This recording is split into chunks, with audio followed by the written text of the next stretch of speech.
Hi, I'm Jim Finn and I'm here backstage at Homebake with the beautiful, talented Kimbra. How are you, Kimbra? Very well, thank you, Jim. It's very good to have you back in Australia. You've been jet-setting all over the world, playing shows in just about every country there is. A lot, yeah. Like I was saying recently, we just played China, which was strange. China, how did the Chinese take your performance? Did they understand what you were talking about? Yeah, they were really nice and receptive. It was kind of a corporate vibe, like fashion people sipping wine and, that kind of... Lovely song. Yeah. I think I've heard this before. So that was fun. Got to see Beijing. That's nice. Zany. Now, you just won an ARIA award, congratulations. Thank you very And much. you had a fantastic performance as well. And I have to say, your dress was amazing. You like you have a tendency to find extraordinary dresses, not only on stage but also off as well, like yours today. Who's your stylistic inspiration? I mean, to me, fashion and style is self-expression. I think it's very much about getting in touch with your own personality and finding ways to express that. I used to look at a lot of Japanese street style blogs, the Harajuku kind of thing, and always found that a source of inspiration. But, and other upcoming designers, like a few that have caught my eye, you get inspired seeing their work and think about ways you could collaborate. Yeah. So do you approach designers and say, I like your stuff, can I wear it please? Yeah, sometimes. I did that with a girl from Argentina on Twitter.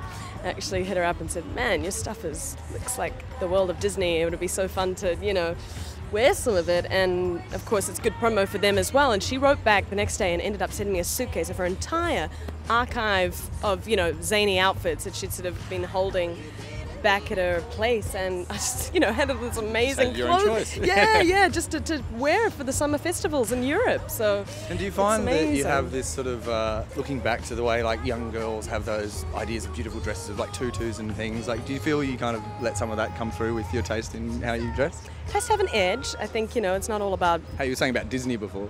Exactly. I think there's something about the surrealism of those worlds. It's quite exciting, of course, as a child, but now even being older and discovering artists like Salvador Dali or, filmmakers like my favorite at the moment, Akira Kurosawa. They create these worlds that are so inspiring and exciting, and I like, the visual element of our live show to tap into a little bit of that. Yeah. Now, obviously we know you have fantastic stage clothes on tour. Do you have any specific comfy clothes that you always have, like a special pair of trackies that you wear that make you feel at home on the road? Well, play suits I quite like because you can sort of move your legs about and something that's not too tight. A lady, yes, that's right. Mm-hmm. I was going to ask you about your time off tour when you are at home, because clearly you're not touring all the time, and when you're not doing music, what do you get up to at home?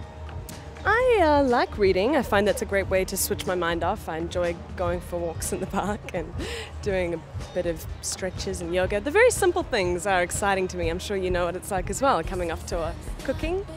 Me and Jamie Oliver are What's your very specialty dish? I do make a killer apple crumble.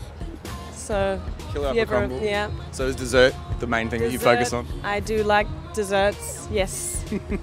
Quinoa salad's my new favorite thing, like beetroot, quinoa and parsley and basil.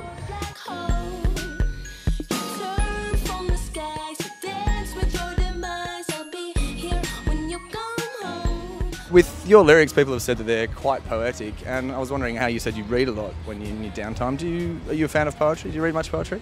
Not so much poetry. I recently did discover T.S. Eliot, though, the Four Quartets book of his, which I found super inspiring. It's more just a lot of non-fiction work, actually. I enjoy reading philosophy and religious theology. I find it really interesting, people trying to make sense of the world, and that'll feed into some of my lyrics. A bit of fiction as well, but poetry not so much. Maybe that's something I could get into, of any good. Well, I'm sure there's plenty out there. Not for me to tell you, I'm sure you can find your own ones. But when you were saying about ways to explore the world and discover the world, do you think that's something that, as an artist, people just tend to do naturally? As an artist, you get to sit and sort of think about the world because you have this luxury of not having to go on work. You get to sort of sit around and think about how the world works and things like that. That's true. There's a lot of time sitting around and thinking. I know that on the making of Vows, that was something that worked in my favour and against at times, to just have so much time to sit there and kind of fiddle and also spend in your own head. So I think it's really about finding a balance of, having that time, but then also living and going having coffees with people and actually, or going and seeing a third world country, going, you know, doing other things that actually help you to kind of anchor yourself to different experiences and not spend too much time wrapped up in the psychology of everything. Now, being a beautiful woman and a successful touring artist, surely you have legions of adoring male fans. Have you had any strangers propose to you yet? Proposals. Well, Settle Down is a song that kind of asks for it a little bit. So at times overseas, people will think they're really funny and crack that one as if they were the first person to. You want to settle down, right? Yeah. Settle down with me. Genius, mate. Genius. I've heard that one before. Yeah. But when you finally do decide to settle down, do you think you'll live here in Australia or New Zealand or somewhere completely different?